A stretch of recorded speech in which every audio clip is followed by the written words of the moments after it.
First, we have to solve the sliding puzzle on top.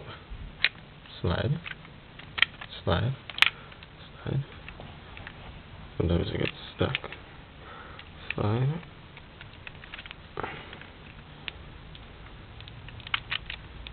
This one's tricky. Slide. Now once all those are slid, there's a pathway for this dot to rotate. When it rotates, the box comes out.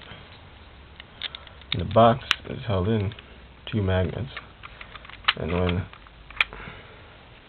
it's rotated one way, the magnets attract on both sides, and it keeps it in.